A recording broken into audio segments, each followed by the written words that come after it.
جی مدنی channel کے ناظرین، مدنی مذاکرے میں لے کر آئے ہیں چند سوالات، اور آج ہم کچھ عاشقان رسول کے پاس جائیں گے اور کچھ معلومات لیں گے، اور آج کی معلومات ہوگی غوث پاک رحمۃ اللہ تعالی کے حوالے سے کہ غوث پاک رحمۃ اللہ تعالی کا نام مبارک کیا ہے، غوث پاک سے لوگوں کی محبت کیا، حقیقت کیا ہے۔ آپ بھی ہمارے ساتھ رہیے گا، آئیے دیکھتے ہیں کس انداز سے لوگ گفتگو کر رہے ہیں۔ غوث پاک کی 11ویں شریف ہوتی ہے نا؟ جی غوث پاک کی 11ویں شریف، تو 11ویں شریف کب ہوتی ہے، کون سی تاریخ کو ہوتی ہے؟ نہیں پتا، اس ٹائم بالکل ذہن میں نہیں آ رہا۔ یہ مجھے نہیں معلوم، آپ بتائیں گے نا؟ اسی مہینے کی 11 تاریخ کو۔ 11 تاریخ کو 11ویں شریف ہے، منگل کو۔ اس مہینے کی 11 تاریخ کو۔ غوث پاک کا مزار کہاں ہے؟ ملتان شریف میں، انڈیا۔ یہ بھی نہیں پتا۔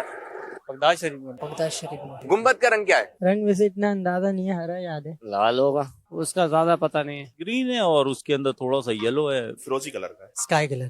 بلو کلر کا ہے۔ جی گیرا میرا یہ بغداد، یہ احمد رضا خان بریلی رحمۃ اللہ کا، نیچے والا ہے۔ پاک کا جی یہ اور یہ نیچے والا، یہ اعلیٰ تھا اور سب نبی پاک صلی اللہ علیہ سبحان اللہ سبحان اللہ۔ غوث پاک کا نام کیا ہے؟ شیخ عبد القادر جیلانی رحمۃ اللہ علیہ۔ شیخ عبد القادر جیلانی۔ غوث پاک کا وصال کب ہوا؟ ذہن میں کچھ خود نہیں آ رہا۔ 11 تاریخ کو۔ غوث پاک سے کس طرح عقیدت کا اظہار کریں گے؟ 11ویں شریف کی نیاز کرتے ہیں، اور ساری رات جو ہے ہمارے گھر میں چھوٹی سی محفل ہوتی ہے۔ محفل وغیرہ کریں گے اور اس میں نظر و نیاز کریں گے۔ نیازیں کرتے ہیں بہت سے لوگ 11 تاریخ کو۔ 11ویں شریف بھی مناتے ہیں، نظر و نیاز بھی کرتے ہیں۔ نیاز بھی کرتے ہیں؟ واہ بھائی، کب کرتے ہیں؟ اسی مہینے میں کرتے ہیں۔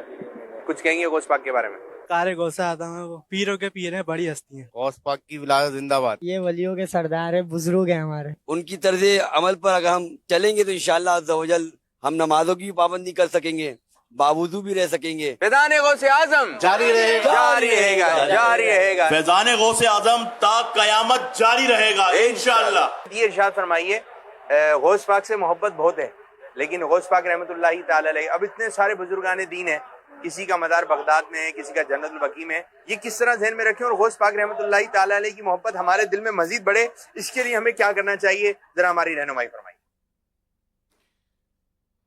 صلو علی الحبیب صلی اللہ علیہ محمد۔